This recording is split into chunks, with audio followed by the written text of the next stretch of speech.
All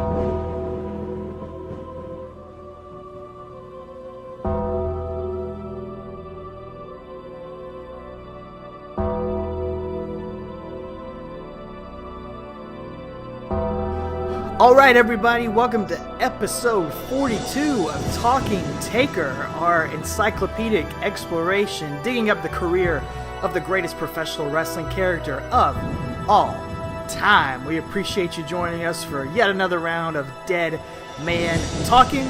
My name is Alex Dorio. I am one of your co-hosts, one of the creatures of the night, and I am joined, as always, by my tag team partner, my wrestling buddy, my fellow creature of the night, Travis White. Travis, I am so excited to be doing this episode with you. It's one that I know many of our fans and listeners out there have been listening to, because to paraphrase the great lyricist Taylor Swift, baby, now we got bad blood. Yep. Oh man. Oh. Do you think she was talking about this pay-per-view? Oh, absolutely. Yeah, she was watching this on the WWE Network for $9.99 a month, and then she said, oh, I gotta write a song about that. Unless she was talking about 2003. Well, it could have been. Or 2004. Which had oh man, 2003 had that great quote, you and I'll never forget. But anyway, dude, we got bad blood here. I can't wait. I've been looking forward to this. I'm ready. DX always asks, are you ready? They're not even DX yet here. But I'm ready for this. This is one of my favorite matches of all time from any promotion. The best Hell in a Cell, in my opinion, in a lot of people's opinion. 98 was more iconic, I guess you could say, but this is the one started it all here. Yeah, let's just talk about that as we're kicking things off here before we'll get into the build-up and a little play-by-play later on. But, yeah, I know you do as well, but I just have very vivid memories of watching this match for the very first time. Of course, we're talking about the very first Hell in a Cell match between The Undertaker and Shawn Michaels from Bad Blood in Your House, October 1997, which we're going to cover in long form here on the show. And, yeah, I remember renting this video from the video store. It's got that cover with The Undertaker holding The Undertaker's head. Shouldn't he have had Shawn's head? I don't understand it at all. Right? Yeah. But I love it. Yeah, It's one of my favorite WWE, WWF posters of all time. That should have been the poster for SummerSlam 94. It should have. That would have made a lot more sense. But, yeah, it is cool. I like the whole swamp vibe. You know, even though there's no swamps in Missouri, I don't think, but he had this swampy vibe. Undertaker's holding his own severed head. Yeah, Bad Blood with 2 D's, just to show you how. I don't know how why bad he had it 2 was. D's. Yeah, Bad Blood. That's a Michael Hayes thing. It's got to be. Oh, gotta be, man. But yeah, I mean, I remember wanting to see this match specifically, you know, because even though I didn't have the internet yet, you know, just the buzz around this match from hearing them talk about it on TV or hearing, I guess, maybe some of my friends who might have watched the pay-per-view just see this Hell in a Cell and just this whole idea. This was a brand new thing, this Hell in a Cell. Yeah. It's weird to think about now when it's just such a commonplace match that we get, you know, there's a whole pay-per-view devoted to every October nowadays. Yeah, you're going to see that. And it's almost, you know, I'm sure most of the fans listening to this show probably remember the Hell in a Cell being invented and watching it for the first time. But, you know, for newer fans, it's just always been a part of wrestling. Yeah. Just like ladder matches have always been a part of wrestling. And I remember when a ladder match was just, that was a foreign concept, a brand new thing. And so was this Hell in a Cell. And you had to see what this thing was. So I want to hear from you, man. Like, I want to hear about the first time you saw this match and just revisiting it now, 20 years later. I mean, I've seen it a bunch of times, but just sitting there and watching it with all the build-up, with all the research, dude, it held up so well, and it was just as good. Some of these big, crazy spot fests, this wasn't really a spot fest, but a gimmick match. Sometimes those don't hold up as well over time. Right. It can be amazing the first time you see it and you go back and maybe not, but the storytelling on display here, it wasn't a spot fest. It was a really excellent story being told, and I loved revisiting it just as much as I did watching it the first time. Yeah, man, I remember. So again, we've already talked about on the podcast. At this point, you and I are buddies. We're in school together. We're not best friends yet, but we're friends. And I remember, I don't know if it was the next morning. It was Monday morning at first period. We had gifted math class with Miss Lacey, and I remember folks talking about this. It was either Monday or Tuesday, maybe after Raw. I don't know which day. My memory's not that clear, but I just remember talking with you and other guys about can you believe that match? Because again, we're 11 years old, and there's this cage, but it goes around the ring, so they can fight outside there. They don't have to get out of it. They don't have to escape to win. There's a cell on top, and then at that point, after Raw, the next morning, we'd already known that they'd actually gotten out of the cell, and Kane is here. We've been waiting on Kane, and I remember just being an 11-year-old kid and just blowing my mind. I could not wait to rent this VHS. Yes, ladies and gentlemen, VHS. You can't find those anymore. My dad still has some, but anyway. Oh, I still have some. I've got a closet full of them. Wait, Dad's got blank ones that he still records stuff on sometimes. But anyway, he does. He does. So, but I remember I couldn't wait to rent this. I probably went and rented it the day after you did and couldn't get it because you probably had it or something. I'm not sure how many copies I had a video to go, but I remember vividly sitting down, putting this in the VCR, and watching this match as being blown away. And it just right there, instantly, it was just like, this is one of the best matches. And again, I wasn't even a huge fan of this. Like, I hadn't had years of fandom. We've gone through that plenty ad nauseum over here, but I'm coming right back into it, and it was great. And then now, fast forward 21 years, almost, and watching it, and based off the podcast you and I are doing, and seeing the build up, because again, as an 11-year-old, I thought it was awesome. But now, knowing the full backstory, the storytelling, everything that went into it, I am blown away, and I love this match even more. It was so refreshing to watch it, knowing the history behind it, and going to see it. It was so good. 2 thumbs up. If we had more hands, put more thumbs up. It is so good. This is my favorite match we've covered so far. Oh yeah, absolutely. And you mentioned Kane too. Like that's the other essential part of this is the debut of Kane. You have this incredible match, and then you have arguably the greatest debut of a WWF superstar ever. Definitely of a new character. Right. Definitely up to that point, and I'm having a hard time thinking of a better one than Kane because of all the build up. Yeah. Because of, as we'll talk about in here, during this whole month, they kind of lay off the whole Kane storyline, so it comes as a bit of a surprise in the match. He comes in and makes an incredible impact. It's probably the best debut of somebody new since The Undertaker 7 years ago. Yeah. And it's just, it's the rare time, we said this a few episodes ago too, that a surprise in wrestling pays off and lives up to the hype. And Kane goes on to have probably the second greatest career of a character like this in history, next to The Undertaker. He's on the Mount Rushmore of greatest wrestling characters of all time, right next to The Undertaker. And so to have those 2 home runs, those 2 grand slams just coincide with each other and be born out of the other, it's so rare and so incredible, and that's just adds on to the legacy of this match. Oh yeah, absolutely. Like you said, when you were just talking, I just thought about Mankind made a sudden impact, but he didn't have that pomp and circumstance or like that surprise factor. He was just a new character. We covered that in our 1996 episodes and stuff, but he made an impact against Undertaker. But you're right, Kane comes in, and again, a lot of times, kind of a schmoz finish like we have here. Sometimes they say the ending of a match can ruin everything beforehand, and and I talked about that. But here it doesn't. It's perfect.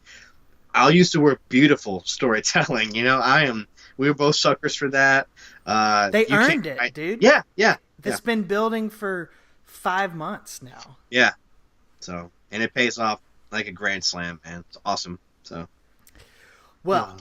Let's dive into the final parts of this build-up. Like we said, it's been building up for a while, but let's talk about some of these Raws building into In Your House Bad Blood, or Bad Blood in Your House, whichever way you want to put it. We we're going to go back a little bit from our last episode. We covered One Night Only, so we said on that one we're going to jump back to these Raws a little bit before that because that kind of came in the middle of this build-up. So we're going to go back to September 8th of 1997. It's the night after Ground Zero, and we learn on that episode of Raw that after all the craziness of that Ground Zero match, that Shawn Michaels and Undertaker are going to have a rematch in this new structure called Hell in a Cell. They just open right up with that.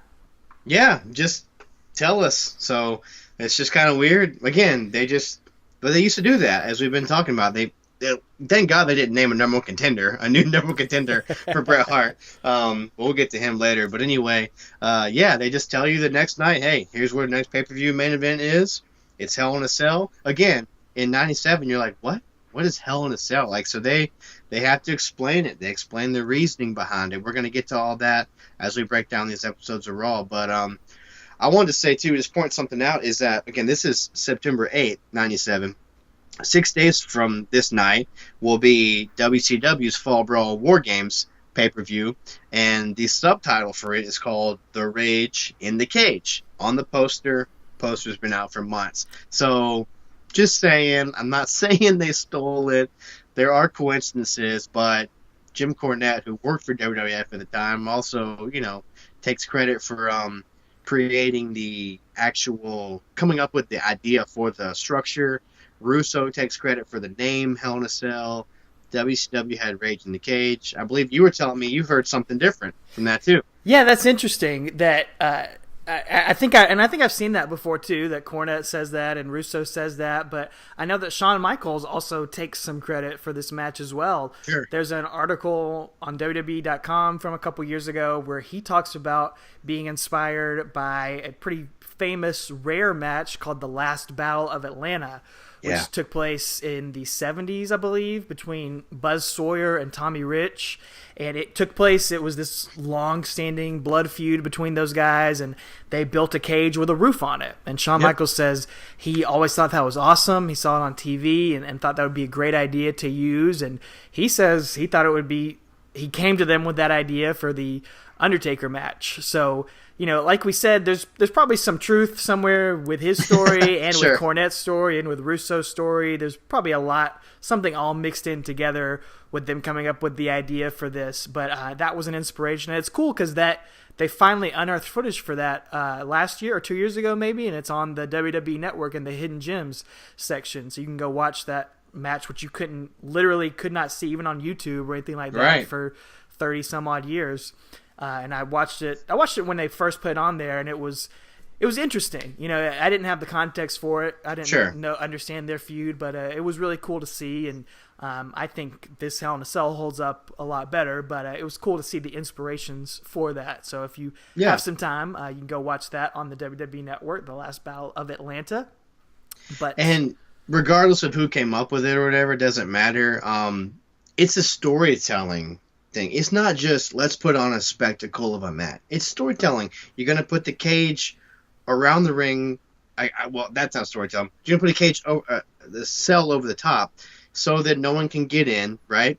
And you're going to be locked inside so you guys can't get out, try to run away from each other. Because, again, Shawn's been trying to avoid Undertaker, get cheap shots. He's a heel.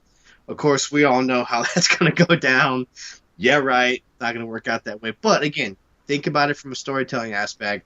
It's great. It's a wonderful storytelling mechanism, to get to this match. Not just because, hey, guys, it's October. Let's put you guys in the Hell in a Cell.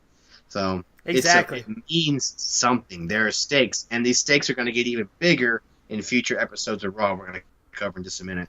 There's a reason for the cage, not like in nowadays where it just happens because it's that part of the year. Yeah. Vince McMahon says on commentary, for sure, we will not be seeing any interference from anyone in this matchup, which is, telegraphing that there's 100% going to be interference in it. But, the idea is there. And we hear from both Shawn Michaels and The Undertaker on this episode of Raw. Undertaker comes out and says that the previous night at Ground Zero, Shawn Michaels and we opened the gates of hell, and I felt his fire. He felt my fire. Sounds like a Backstreet Boy song or something. I don't know. From this time period. And then Undertaker said something cool. He said, But last night was only the beginning, for I will never rest until the flesh is rotting from your bones. You know, I thought it was pretty neat considering that 10 years later, Undertaker would be the guy who retired Shawn Michaels. So their feud would continue on for a long time. And Undertaker made good on his word, theoretically. Not literally. He planted a seed that would flower 13 years later. Absolutely, how about that? dude. Long-term storytelling. Great. There you go. Exactly. But no, it is a neat little coincidence or nugget of information there. So that's cool. But yeah, Vince and Taker are doing that interview, and like you said, it's Hell in the Cell is the beginning of the end. There's no way out for us, and no way for anyone to get in. And Shawn interrupts here on the Titantron, and he gives a little spiel, and I think he puts himself over, I'm sure. Says, last night WWF backed me into a corner, and I barely escaped with my life. But I think he says I'm a survivor, and if I'm going into that coffin, you're coming with me. He's been saying, if I'm going down in a blaze of glory. I'm taking everyone with me. So, and Taker basically responds with, at Hell in the Cell, you're going to rest in peace. So, that's all the interaction on this episode of Raw. So, but it's good, man. Simple, basic build up. Shawn is on commentary later on in the show too. Just for a weird match, Triple H versus Savio Vega versus the Patriot triple threat match. I was like half watching it. To be honest, the fans chant boring during it. Actually, you chant again. That happens nowadays. But in '97, dude, they were just boring. Well, and it was awful. Triple threat matches were still really new, so they really, these first ones in '97, they really didn't know what they were doing a lot of the times. It was really awkward. So the fans were chanting that, and Shawn Michaels on commentary, I just want to say he was just like breaking all sorts of kayfabe, like talking about how Vince made him a bad guy now and all this stuff. It's really just fascinating, man. I just wanted to mention that. He doesn't say much about The Undertaker, but yeah. He got away with so much. Oh, my God. Because Vince wants to be him. And you're right. We'll see that later as things go on. How childish he gets in the ring with Vince and stuff. It's just amazing. No one else would have gotten away with it with him. So. I mean, speaking of childish, the next week he comes out wearing a pair of boxer shorts to the ring. Golly, man. He's in this pair of Everlast boxer shorts stuffed to the gill in front. And I think somebody, was it Pritchard's podcast recently? He was talking about Shawn got some heat for that, with Vince. Actually, allegedly, I doubt it. He probably said something to him in front of the boys, but otherwise, it's like, high five, pal. Yeah, he comes out in underwear and sunglasses only. Like, that's it. That's all he's wearing. The yardstick is right there in the ring, man. Whoa, goodness gracious. Oh, man. But he talks about not being afraid of Undertaker or of Hell in a Cell. He mentioned this is the week before the week of One Night Only. 5 days before. So he says he's coming after the British Bulldogs European title because it's the only title he's never won before. So he wants to take that from him and embarrass him. And man, Taker did something really cool here when he interrupted the promo. It was a really cool visual. Oh, yeah. He interrupts again. The previous week, Shawn interrupted on the Titantron. Here, Undertaker interrupts on the Titantron, and he's behind a chain link fence. Really dark lighting, kind of dim. Really cool production, and his first two words out of his mouth are, "Hello, boy." And I just thought that was awesome. Hello, boy. Because, looking down at Shawn. But again, he's behind this chain link fence, which just gives such a cool visual, gives it a different meaning. It's just amazing how those little tweaks can make these backstage promos. It's better than, Woken Matt Hardy standing in front of a bedsheet. It's just like, come on, man, put some time and effort into this stuff. It made sense, and it was awesome. They used to always do that with cage matches, like in the 80s and early 90s. If someone was having a cage match, they'd have a promo backstage behind the blue bars. The Ultimate Warrior? Yes, the Ultimate Warrior, Macho Man. There's one with Macho Man and Sherry. You got to find it on YouTube where, Sherry just starts climbing it, and she climbs, around on the others. There's just they're on so much cocaine or something. I don't know, man. They're just going wild out there. It's one of my favorite YouTube promos to go look at. It's excellent. I miss that very much. Yeah. Well, Undertaker's not on cocaine here, but he starts out with far as "Hello, we boy." know. Well, as far as we know, yeah. And he just basically says, I can still taste the blood from that chair shot, a few weeks ago, and 2 men will enter the cell, but only the Undertaker's going to leave with your soul, and Hell in a Cell will be your final resting place. And Shawn kind of retorts and says, Undertaker, I made you taste your blood once, and in Hell in the Cell, you had better have liked the taste of it, because I guarantee you, you are gonna taste it again!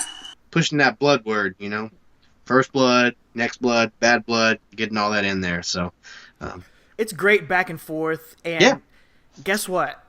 These guys are not in the ring together every single week. They're not having 3 matches with each other before the pay-per-view match. They're not in tag matches against each other. It's just their characters are so strong. The storyline between them is so strong. They're so strong on the mic that they're making you want to buy the pay-per-view to see them go against each other. Yeah. It's such a lost art form, and there's a lot of great stuff in wrestling nowadays, and I try not to be too negative, but going back and watching stuff like this, it just makes me really yearn for these days a lot more.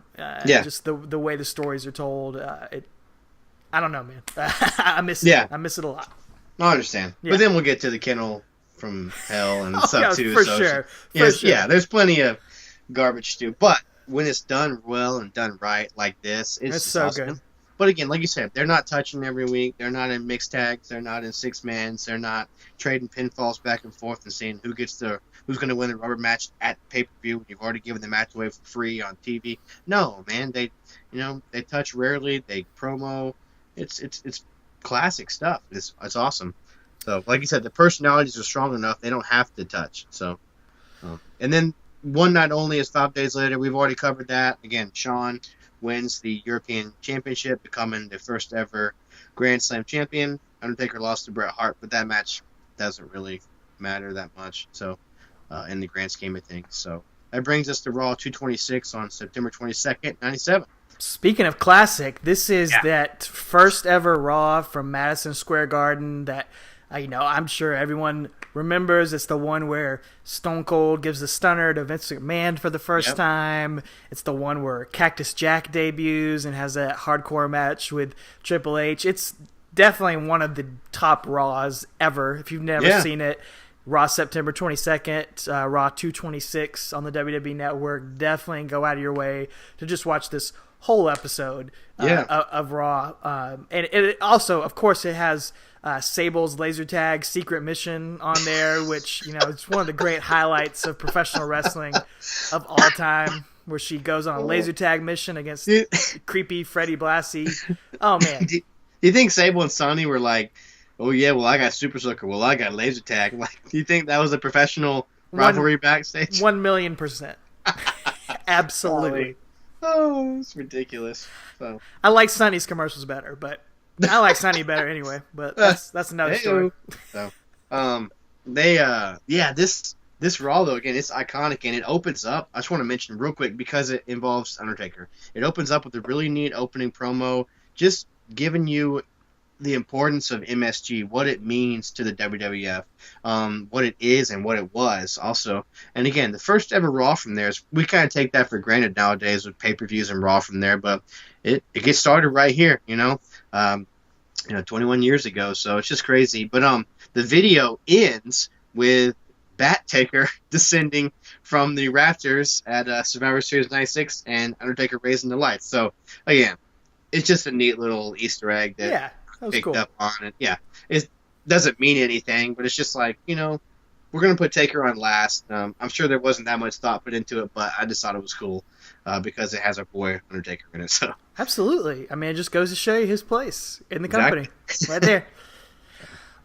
It's also historic because this is the first time in months that we find out that a match is going to be for the #1 contendership to the WWF title. We find out that the Hell in a Cell match between Undertaker and Shawn, the winner is going to face Bret Hart for the title at Survivor Series. And we've been making a big deal all these months where, we just find out the night after pay-per-view, Vince is in the ring with somebody and tells them they're going to fight for the title the next month. So it's great to hear that there's finally going to be a match with those stakes. It was a breath of fresh air. Oh, absolutely it was. It was nice to see. And now this match has even bigger stakes than just, professionally I got one up over you. Now I got to win. I get a shot at Bret Hart. Because, again, Bret's not defending his title at Bad Blood. He's in a meaningless throwaway tag match. Again, he's not featured. He's the afterthought, just like Undertaker kind of was when he was the champion. It's just kind of weird how that worked out these last 5 months since Mania. But anyway, yeah, it's really cool to give this match some stakes. Not that it wasn't already big enough. Now it's even bigger. So really cool. Taker comes out and has a promo with Vince in the ring where they're talking about all that, and it says that he doesn't care who's going to face. He'll come for Bret after he beats up Shawn. That there's only one way out of Hell in a Cell, and that's going to be over his dead body. And then Shawn Michaels interrupts him and continues their back and forth with each other. Some huge heel heat, too. Yeah. MSG was all over him, man. It was awesome to see. I'm sure the ladies were cheering, but the men there that night were all over Shawn Michaels. But he says, the WWF has been dealing me a bad hand. Look what happened to me at SummerSlam, and Ground Zero, and now I got this Hell in a Cell, and now it's for the #1 contendership, and you're backing me in your corner. And again, he puts himself over, was a Grand Slam champion, and doesn't lay down for anybody. But he says at Hell in a Cell, I'm going to be one step ahead, just like I always am. So I don't think he had anything to do with Kane here, but again, he's planting a seed that he's got something up his sleeve. He's being such a jerk about that European title, too, and like being so cocky, but like so sarcastic about it. Yeah. Like he couldn't care less that he's the European title, but he's like acting like it's the biggest deal in the world that he has the European title. Yeah. It's just such a subtle heel thing, and it's such a an a-hole thing, but it's so great. It's perfect. He's playing into it great. No, he's the perfect heel right now. They have some more interaction later on in the show, too. Shawn Michaels comes back in the middle of the show and calls out Undertaker again. So it said that he wants to slap him around main event style. Again, with all that subtle breaking kayfabe stuff. Yeah. They actually cut the commercial in the middle of this, and they come back, and Taker comes out, and Triple H, Rick Rude, Chyna are all there attacking him, hitting him with the chairs, and Undertaker goes down, and they hit him with chairs over and over again, but Undertaker still gets up through all of that. And it's just, they're telling the story that all of DX were attacking Undertaker and they still weren't able to hold him down. And then at the pay-per-view, it's just going to be Undertaker and Shawn Michaels. How in the world is he going to escape that? How in the world is he going to be able to take out the Undertaker without all of his backup? Yeah, without Rude, Chyna, and Triple H, which he's officially Triple H at this point, I believe, right? We've gone to name that. They're not technically DX yet, but no, they're calling them the Initial Outlaws. They used that term multiple times in the next few weeks. Yeah. I think that was their first name for that group, the Initial Outlaws, because Vince uses it. I think Shawn and Triple H use it in their promos. They do. Yeah. Like multiple times. So I guess they traded that out for New Age Outlaws in a couple weeks. But pull different adjectives out of a hat later on. Initial Outlaw. We got to be outlaws. Not the hats, the box of gimmicks. Oh yeah, that's right. Comes out of a box. It's over. But again, this night is not over yet with these shenanigans. Bret Hart comes out. It's a lot of them on this show. Yeah, a lot of stuff going on. He comes out. He literally says, "I don't give a crap who wins at Bad Blood." I love Bret Hart, man. He's just, because he doesn't care. In real life, like he doesn't care. But I don't give a crap who wins at Bad Blood, and I'm not afraid of Undertaker beating him, and I'll cross paths with Shawn one way or another for what he did to Bulldog at One Night Only. Again, if you remember, that was a pretty whether it was a shoot or work, whatever. But it was a pretty dastardly thing, that the heel going over in the UK and the beatdown they did on Bulldog. So, but again, Brett's just a total afterthought here. And he defeats the Golden One, Goldust, here at the main event. Yeah, you laugh because it was not much to smile and you gotta laugh at it because it wasn't that great, but beats him with a sharpshooter here. I'm just laughing because freaking Goldust is still on the main roster, man. 20 years later. And he's better now than he was back then. Yeah. But they do have a great little thing to end the show where the Hart Foundation comes out, including Jim Neidhart coming back. Returns again. I didn't realize he left. It's like his third return. I don't understand, man. But they come out, they're feuding, DX is out there, and then Undertaker comes out and hits a chokeslam on Brett and Shawn to end the show. Same time. Really awesome. Really cool, man. It's a really cool way to end the show. And again, just showing all this business everybody's been giving Taker. He's not getting down, you can't hold him down, he keeps coming back. You're a cockroach. So, dude, that was cool, but the next week, this is like the greatest ending to Raw I've ever seen. Like, I want to talk about this more than the match almost. Right. This was friggin' awesome. We got to talk about the beginning of the show, but I can't wait to talk about the end of the show. It was, I was like jumping off the couch, man. It was so good. So good. September 29th, DX opens the show, and Shawn is turning up the obnoxiousness just to 11, dude. He is over the top. And Triple H, too. Oh, yeah. And during this, Lawler calls him the Beavis and Butthead of the WWF, which was perfect. Yep. That's absolutely perfect. They are being Beavis and Butthead. Those of you who don't know what that is, sorry. Look it up. But anyway, they are just obnoxious. Like for real. Like, they make you want to hate them so bad because they're just so obnoxious and childish. They're flicking Vince McMahon in the ear.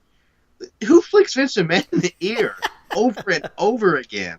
Shawn does. Hunter does. It's just crazy. Well, that Shawn says he gives Triple H a chance to shoot, quote unquote. He tells Triple H to shoot on his career, which again, like this, they're breaking kayfabe, all this stuff.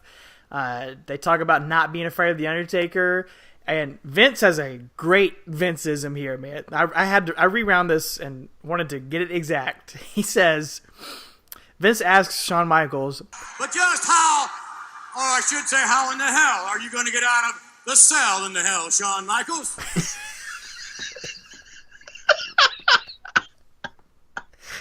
Word for word. Oh man! What a question. That made top recuperability. I don't know. It's right up there. It's right up there. Oh, thanks, Vince. That's perfect. Oh, and then I said too, man. I think we need a shirt that I think we need two shirts. I think we need a shirt with Vince McMahon's Word of the Day calendar on there on the front. I think we need a shirt that says "Stack of dimes you call a neck," because Shawn Michaels said it, Stone Cold said it. It's like the favorite phrase. He says it. Edge and Christian say it on their podcast all the time. Austin says it to this day. Yeah, he says it on this show. It's crazy. You're right, man. Stack of dimes you call. I say it about myself because I have a stack of dimes on my neck. So yeah, that's great. That's great. I'd order that shirt for sure from tpublic.com.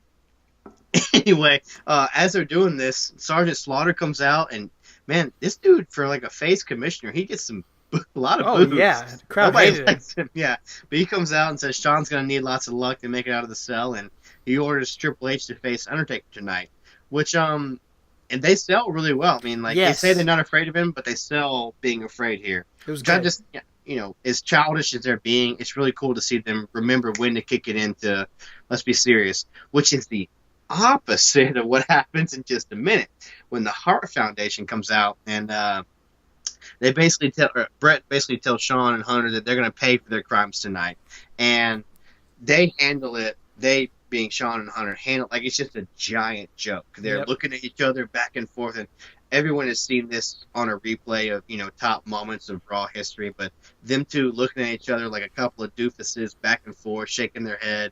It's hard to explain it and visualize it, but You would know it if you saw it. you know it when you see it. Yeah, exactly. And that's when Lawler has the Beavis and Butthead line. But it's just like they sell the Undertaker match so much like it's a legit threat, and then Brett's, you gotta pay for your crimes, like it's just a joke. Almost like Scott Hall used to do the little ooh fingers. He did that. It reminded me a lot of NWO. So, Talking about selling, they do a great job of selling the Hell in a Cell match. Like you said, I mean, Bret Hart's an afterthought, and the Hell in a Cell match is clearly the main selling point of the show. They show these videos of them creating the cell, like in the warehouse, making the cell, construction workers working on it. They did a lot of that for the first Elimination Chamber match as well. Yeah. Really making it a big deal. They're not showing you the cell. They're giving you a little tease, man. I love it. Little tease. And I love the lumberjacks that are building it too. These guys are awesome. I want them to build everything for me. So, but yeah, no seriousness. It makes it seem like a big deal. It's a first time match, and you don't know what to expect. So sometimes those, sink or swim. Sometimes first time matches are like the Kennel from Hell match. Punjabi prison. Punjabi prison. Absolute turds and punch bowls, man. But you get the Hell in a Cell, worth the price of admission, man. Awesome. Vince says it's going to be the most dangerous cage in the history of our industry, and he also says Shawn is going to be scrambling around that cage like an orangutan. So there you go. It's going to be like a caged animal, I guess. It makes sense. Yes. The main event of the show is Triple H versus The Undertaker. Pretty neat main event historically. Nothing special in the ring, though. It ends up being a big schmoz with Bulldog and Bret Hart coming to attack The Undertaker. Vader and Patriot come out to make the save for Undertaker. They go off and have their little fight. They're going to be facing each other at Bad Blood. Nobody cares. No. Why would you? No. So Shawn and Hunter come out and they pick the bones of the Undertaker. Basically, like I said, that's when the match actually starts. Is after all they finally get in the ring. Right. The match actually starts, and it's about 1 minute and 20 seconds long before Rick Rude, the insurance salesman, comes in with a briefcase. I guess it was a Halliburton. I don't know. Didn't check it out close enough. He whacks him in the head with the briefcase. Undertaker. Whacks Undertaker in the head. Causes a DQ again, but. What's in the briefcase? To reveal what's in the briefcase. Oh, man. What's in the box? What's in the box? Rick Rude is carrying around a body bag in the briefcase. Just going old school on Undertaker. Pulls out a body bag, and they wrap Undertaker up in the body bag. DX is jumping around and celebrating. And what does the Undertaker do? Sits up and the crowd in the body bag. Yeah, in the body bag, man. What a visual. The camera had it perfect too. It was awesome. Crowd loves it, goes bananas, and it's awesome, man. And so Taker, I don't know, did he cut himself out of it, or was there a zipper inside? I don't know. But anyway, he come bust out of it, and DX or Proto DX sells it as they can't believe what just happened, and Taker kind of comes back, and he's fighting this all the members of soon to be DX up the rampway and beating them all up, and except for China. I don't think he can technically lay his hands on Rick Rude because of that Lloyd's of London policy, which may be why he's the insurance salesman. I guess so. It makes sense. I never put that together. Hey, I just not thought of that. But Shawn tries to go to Gorilla, and tell us what happens here. So. Well, the heat is off the charts, and the crowd's going crazy. Undertaker stalking him up the rampway, and as Shawn tries to go out through the entryway, there's a red light and smoke coming out from behind the curtain for a few seconds. Yeah. And this is it. This is the only little subtle tease of Kane that we've gotten this whole month. And I don't think the announcers even mention Kane, do they? Like, do they say that? No, they say Vince really puts over the red lights. Like, those are like, what's that red light? What's this red light? He kind of says enough to make, this is a straight red light here. Which again, that was enough. I've been on this for the last 42 episodes about how he never lets anything be subtle. But here he does. He really does. and then going from that, they have the red light, that subtle tease there, and then Shawn, he's not going to run through that, so then he just starts climbing up the Titantron, trying to escape. He's trying to run away. Undertaker hits a tombstone on Triple H on the rampway. It's just chaos, man. The crowd's going crazy. I'm sitting here on my couch 21 years later going crazy. Dude, this is how you sell a pay-per-view, man. This is what you want going. This is the go-home show to Bad Blood. I want to pay you my $30 to see Shawn Michaels get his butt whooped in this crazy new Hell in a Cell structure after all of that insanity, man. It was freaking awesome. Yeah, it was perfect. It's rarely is a show done like that nowadays. It just puts the exclamation point on it and makes you want to see the match, coming up. But yeah, so good, man. Shawn leaving. Like, I'd never seen this episode of Raw. I don't think I had build up before, and like I was again. I think watching that before watching the match again just made me appreciate this Hell in a Cell so much more than I ever have in the past. I love it. I love it even more now. Go out of your way to watch that part of Raw if you can. Yes. The week before. I'll try to find that segment on YouTube or something and get it up on the social media so everybody can see that. But yeah, you can jump to it on the WWE Network as well. Either way. Yeah. Well, that brings us to Bad Blood on October 5th, 97 from Let's do it. From Missouri. Is it Kansas City? I think St. Louis. St. Louis. The Kiel Center is St. Louis, Missouri, I believe. Okay. Or is it I think it's St. Louis. There's a lot of folks there. Let's get it right. But let me look it up. All right. You can go ahead. Yeah. I'll find it. Okay. Yeah, I think it's the Kiel Center. I believe it's St. Louis. We'll get it right here one day. Maybe it was Kansas City. You're going to tell us in a second. But anyway, we're not going to go too heavy into the play-by-play because what can we possibly say that's not been said before? We'll try to keep it brief here, but I don't know if we can. We're so excited about this. But I do want to say that it was the Kiel Center in St. Louis, Missouri. Okay, it is St. Louis. All right, perfect. Well, there's a lot of folks there that night. I mean, it's a spectacle to see the people there to see this spectacle of a match. So the opening video is strictly about the Hell in a Cell and the feud between Shawn and Taker. There's no mention of Bret Hart, the 5-time WWF champion, in the opening video for Bad Blood at all. So just thought that was interesting. You got Vince, King, and JR on commentary, and unfortunately, and on a serious note here, this is the day that Brian Pillman was found dead. They mentioned that on commentary, and it's just kind of a somber moment, obviously. I mean, he's been a part of the Hart Foundation, part of their storylines. Yeah, anything you want to say about that? Yeah, there's definitely a somber tone over the whole show because of this, and it's really weird. It's the first time... I know in the modern era, maybe the first time ever that an active roster member had passed away while still under contract. Of course, that would happen again with Eddie Guerrero and Chris Benoit as well. But and maybe it had in the 70s and 80s or something, but definitely in this era, it was the first time that had ever happened. So yeah, I think it was just, no one knew what to do. No one knew how to handle it. It was. Not. I think there would have been a lot of warning signs, but it was still pretty shocking that, this lifestyle finally caught up to someone. Right. Vince just kind of slips it in there as the Nation of Domination are walking down the aisle in the first match. Like, by the way, Brian Pillman died this afternoon. He was supposed to have a match today on the show, and we're still awaiting all the details. Yeah. He was supposed to fight Dude Love, wasn't he? Yes, he was supposed to fight Dude Love.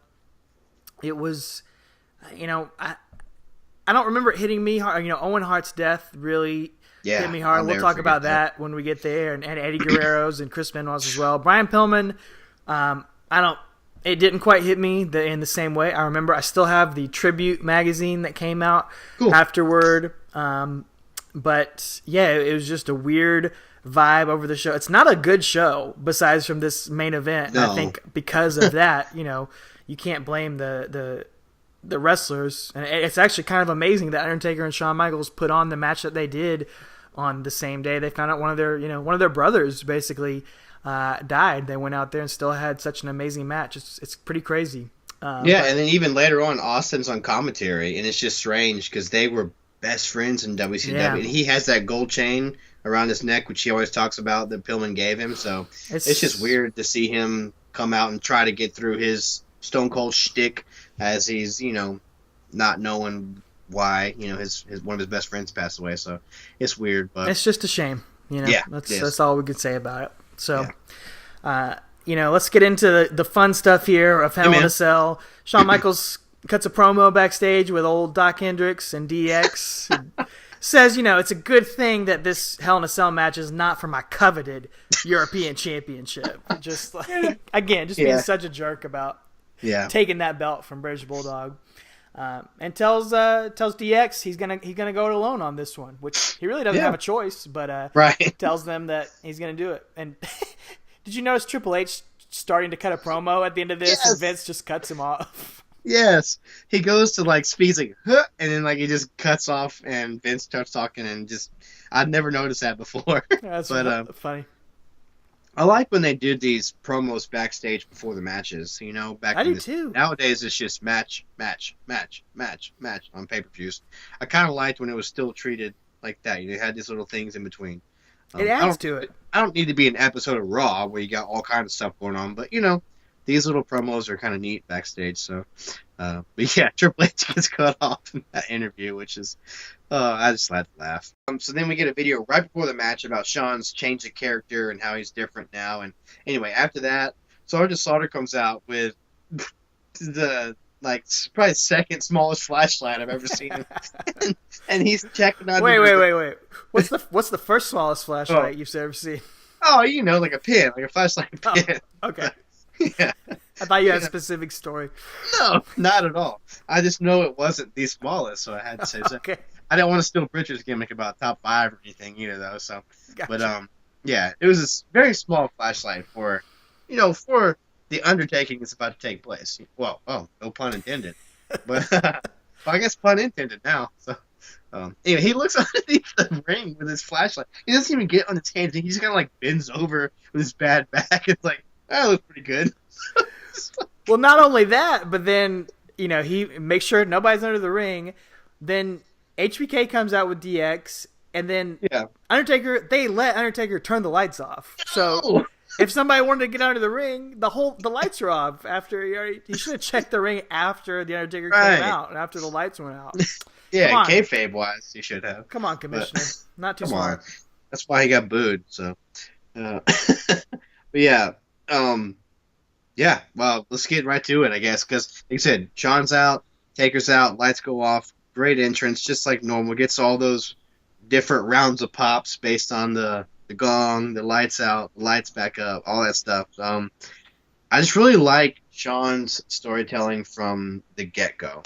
Absolutely. And Undertaker's as well. This takes two to tango here, but Shawn's really playing that, he keeps saying he's not scared of Undertaker.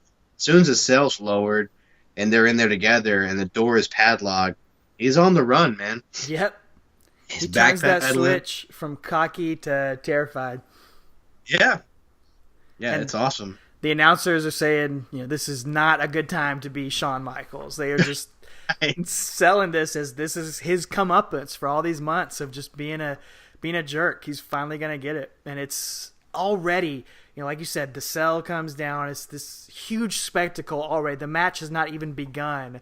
And the atmosphere is really electric in the arena. This feels like something different. It feels like something special.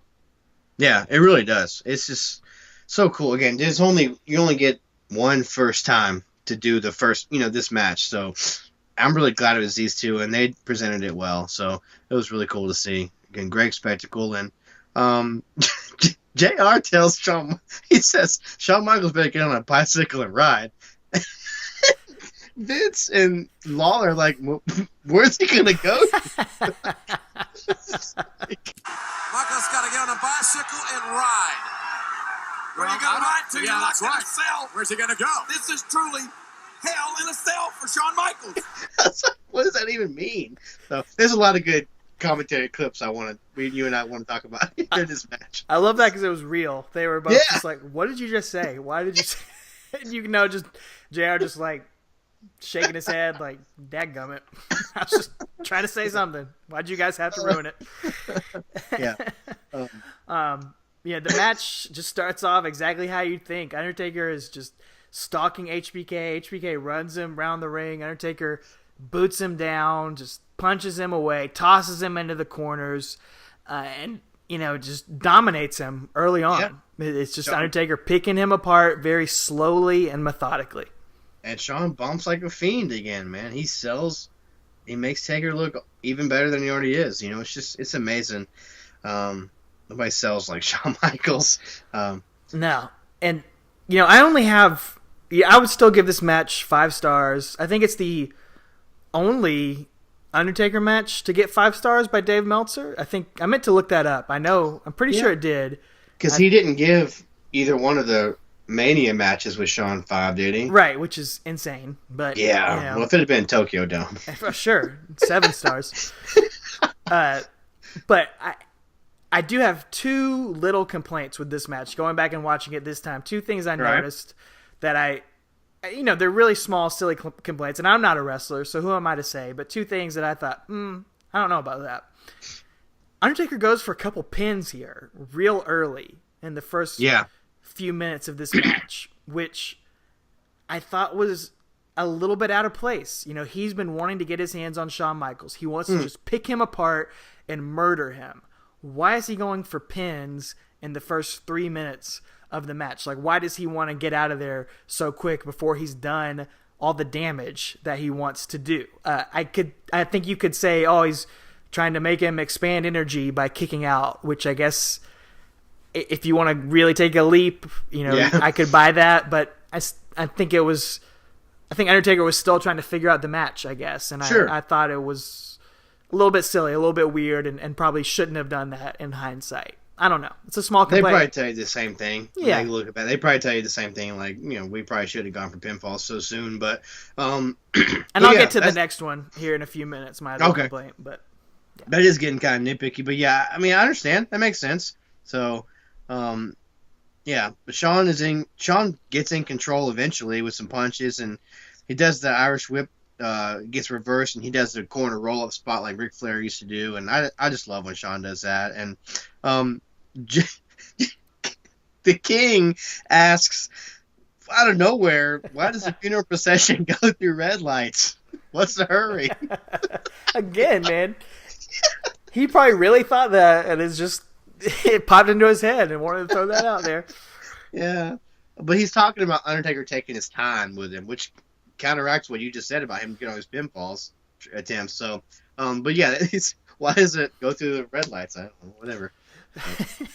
Well, you would almost think that this could be HBK's funeral because he takes some nasty bumps in this match, dude. Taker tosses him over the top rope, like back body drop style, and HBK goes straight down on his back with just this huge thump on the ground. Just ow.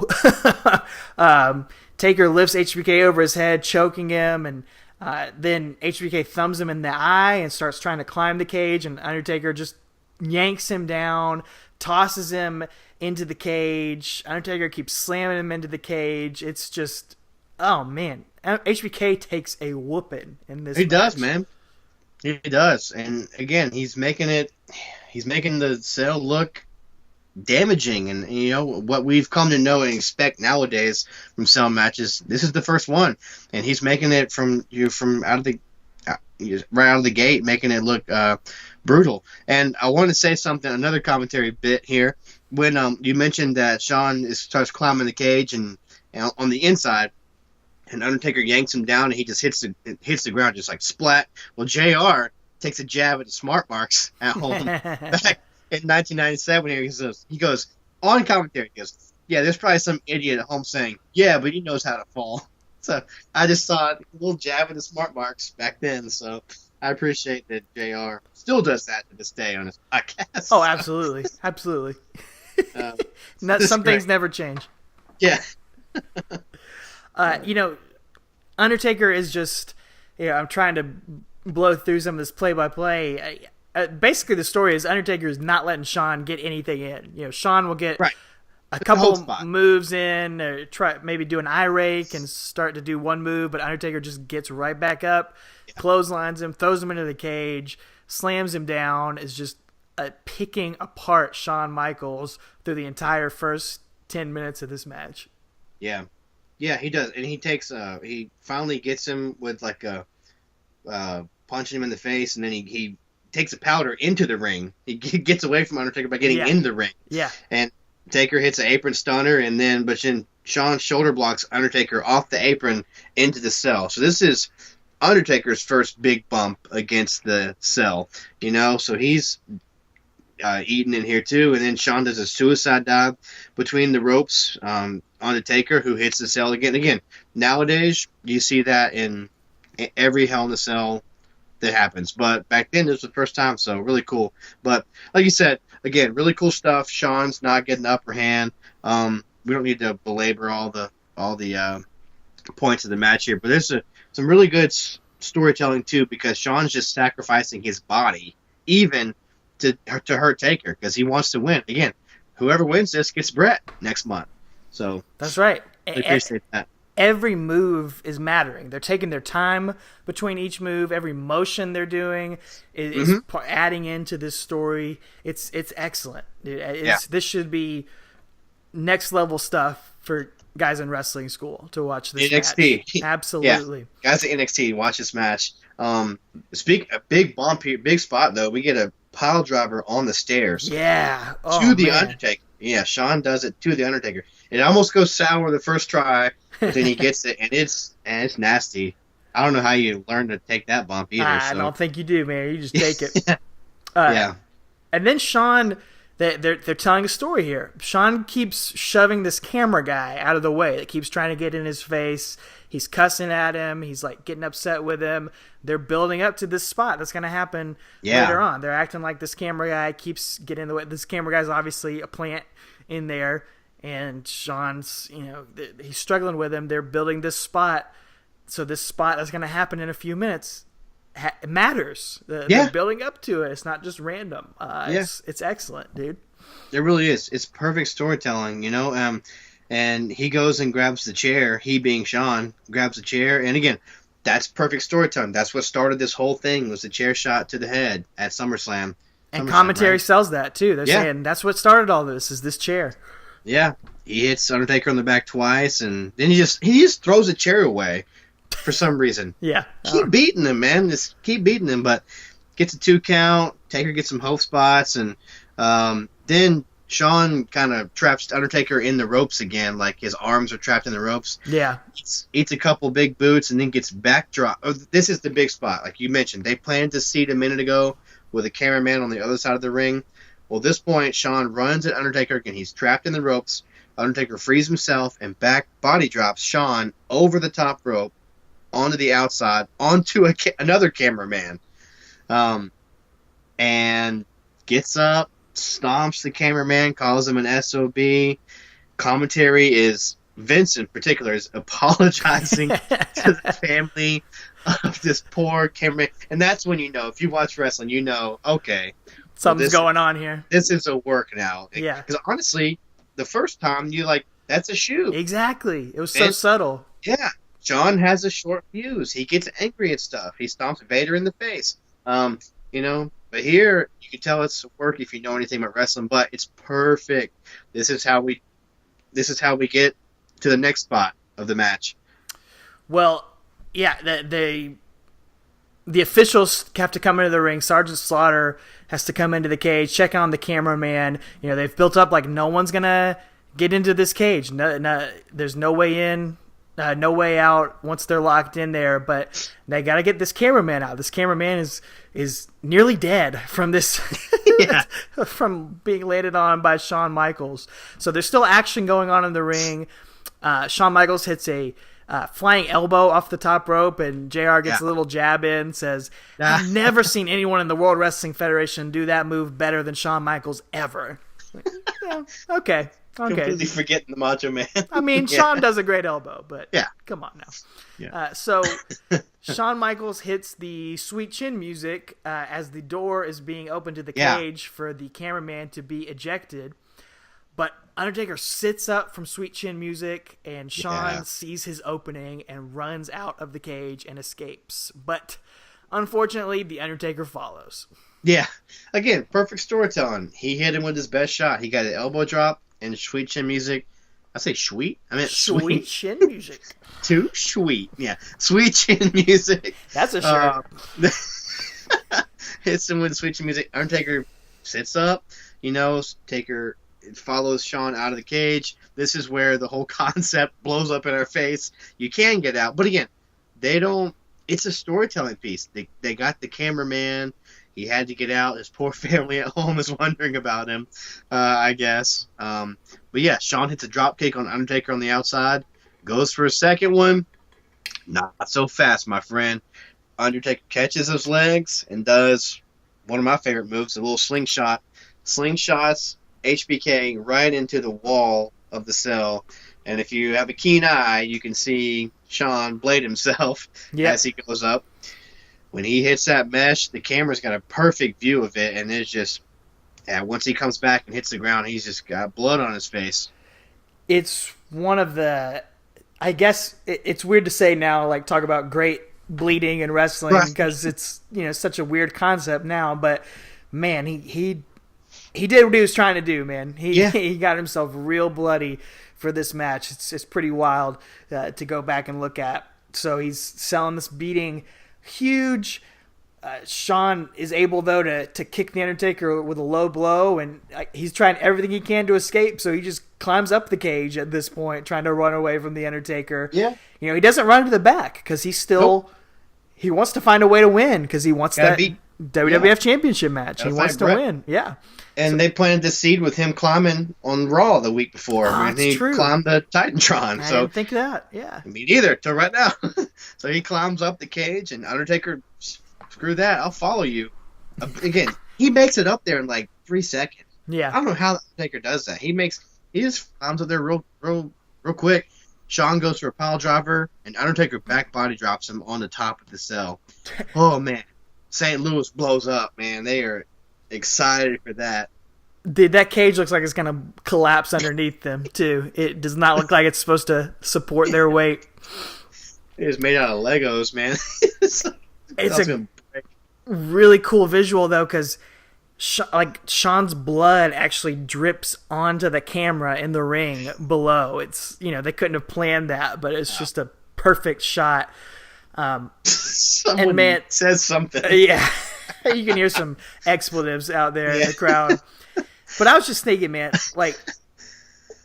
think about The Undertaker. Think about who he came up with a few years ago. Like, he's used to be in the ring with Ric Flair, Hulk Hogan, and I don't know, Giant Gonzalez, King Kong Bundy.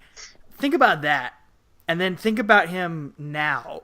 Like, could you imagine any of those guys doing something like this? Nope. Being on top of a cage in the middle of, 20 feet high in the arena. Or even the stuff he did a few months ago, like doing that dive outside of the ring.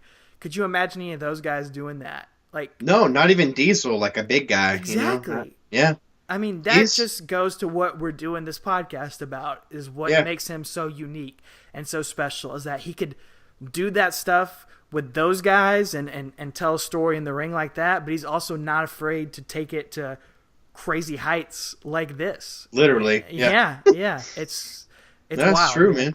Yeah. He's a unique superstar for his generation, no doubt about it. Oh, absolutely. And the more we do this, the more I love him. He's awesome. So the more I appreciate him and what he's done for the business that you and I and all of our listeners love. So back up on the top again, they've done that huge back body drop.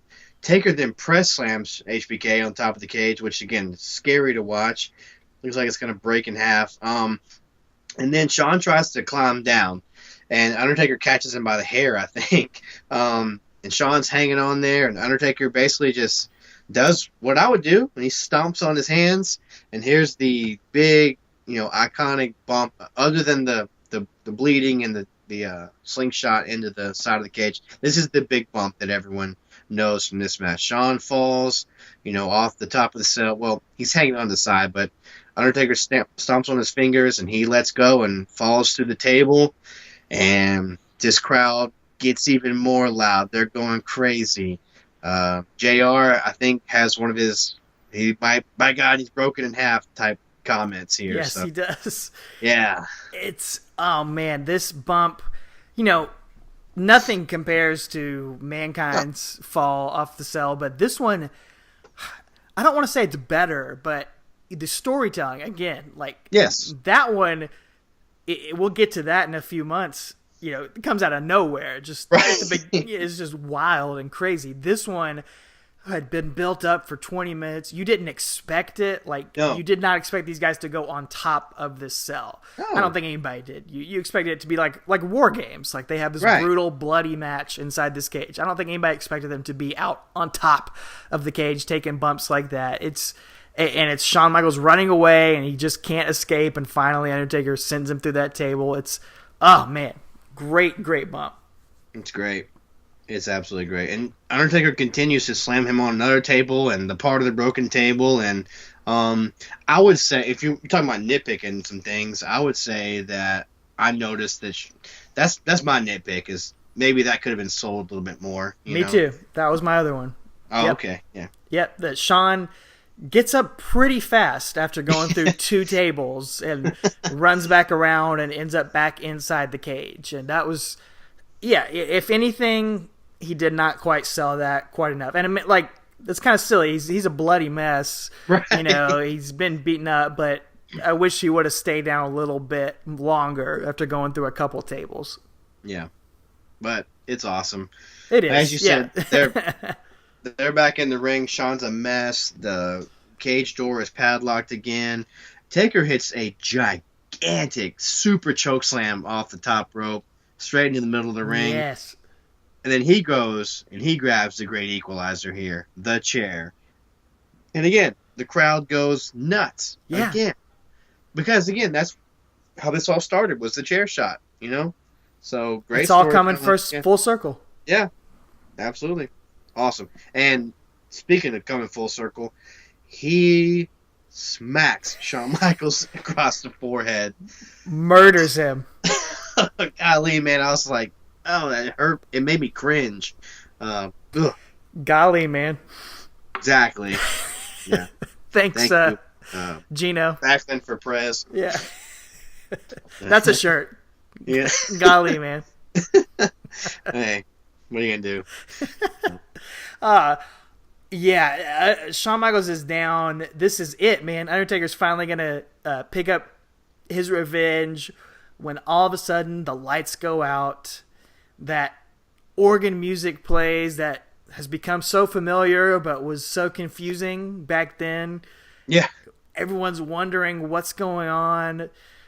And Paul Bearer runs out with this red giant monster, and Vince McMahon says,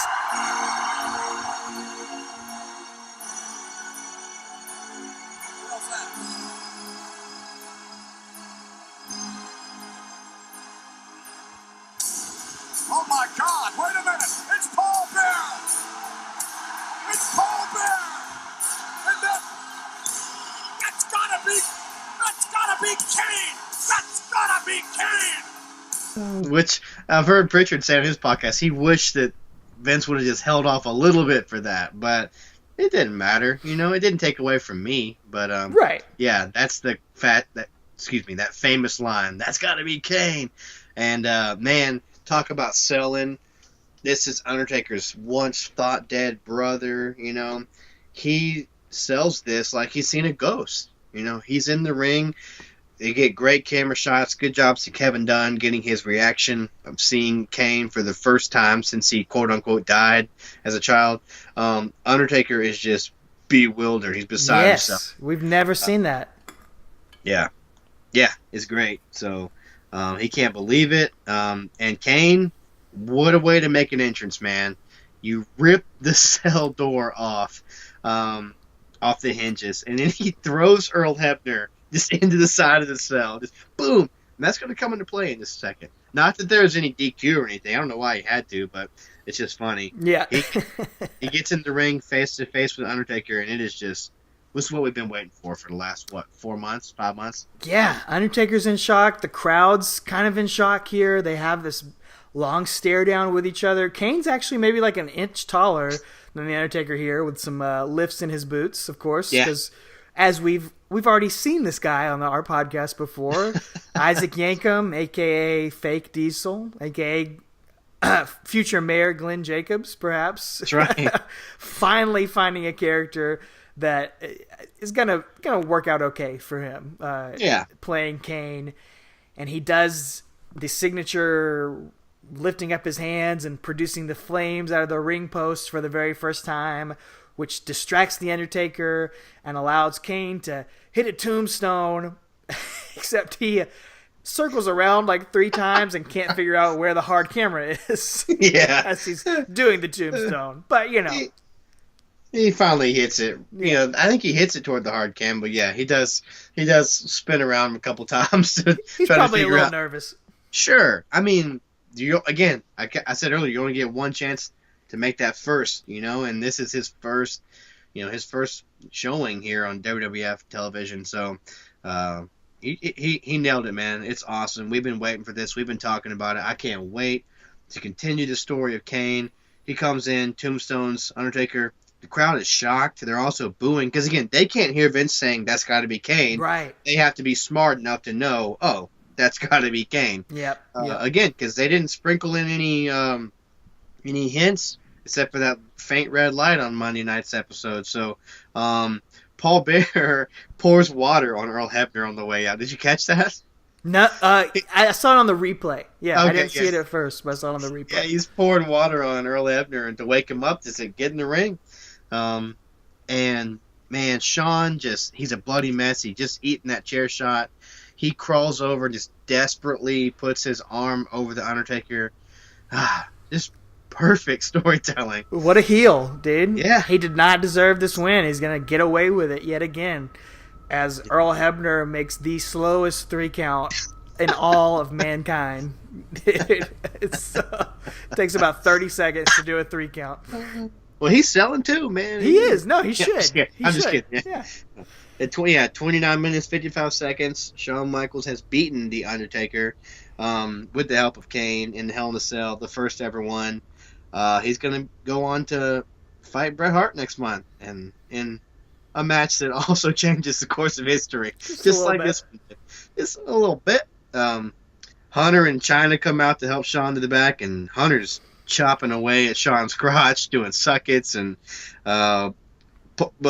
Jerry Lawler says, now we know that Paul Bearer wasn't lying. He was not bluffing. He wasn't lying. So, yeah. Well, it's an incredible moment. It's a match that's been, I'm sure everyone listening to this has seen.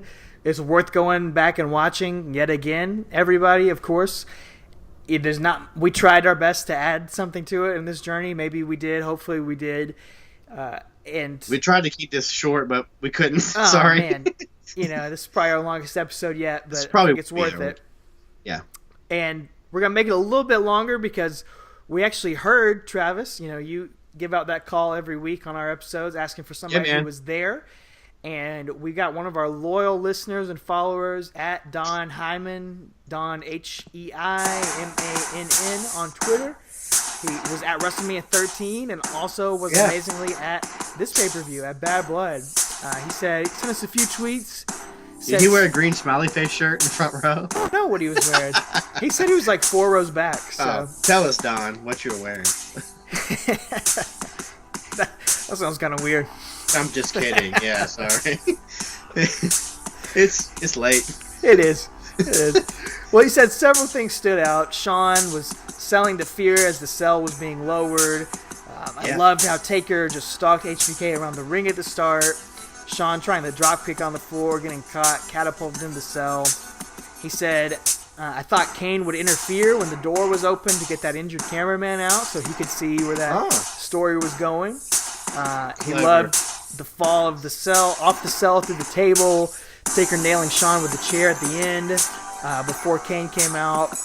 He said he was 4 rows back from the ring along the entryway, and when Kane came out, he was like, holy bleep, that guy is huge. He said Kane's pyro for the post was insane and hot as being that close to it. Yeah. And the pool of blood as Shawn crawled over to make that cover at the end was incredible. Just a lot of very vivid memories from Don from 20 years ago, which, I mean, absolutely. Of course, if you saw that match, it's going to stick in your mind. Absolutely. Sure. So it's cool to hear that from you, Don. We appreciate your support and listening. And, of course, if anyone else was there, we'd love to hear from you, too. Absolutely. Anybody else was there, we'd love to hear from you. Follow us. What are all of our social media accounts? It's just at Talking Taker, on Instagram, Twitter, and Facebook. We've got a lot of the build-up to this match over there on the page. And you can, of course, you can listen to the archives to hear any of the episodes you missed. We've covered every pay-per-view match in The Undertaker's career. And we're going to continue on our way, rolling through the last ride. Ooh, yeah, we'll get to Limp Bizkit eventually. Take a month off. We're going to skip the Survivor Series, oddly enough, and talk about things that have been talked to death. We're not going to talk about Survivor Series 97, not too much. We may mention it on our next episode as Kane's very first match takes place on that pay-per-view. But our podcast is not Raising Kane, it's Talking Taker. So we're going to skip on to T-Generation X in your house. Do that one, though. We may do that one a couple years from now. Who knows? But Undertaker he's not going to be a Survivor Series. You're not going to see him much for the next few months. But he is going to return after facing Shawn Michaels in one of the greatest matches of all time. He's going to come back and face J-E-F-F, J-A-R-R-E-T-T at D-Generation X in your house. This one might not be as long as these last few podcasts. I don't know. We'll see what happens. Yeah, we'll see. But it'll be fun. Talk about. It'll be fun. We're going on a journey through every Undertaker pay-per-view match, which means hitting matches like that one. Or Executioner, December of last year. December's not working out great. No, really isn't. So. And Mabel the year before.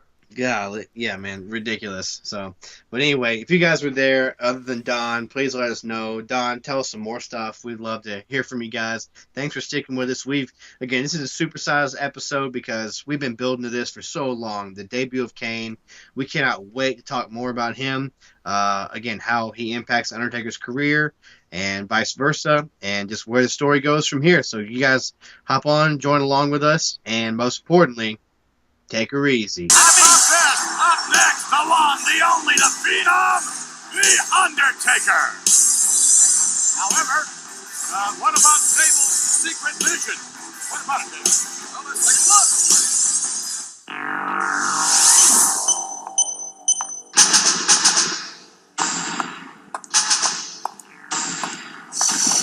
Welcome to my laser tag battle zone. Agent Sable, prepare yourself for my first challenger.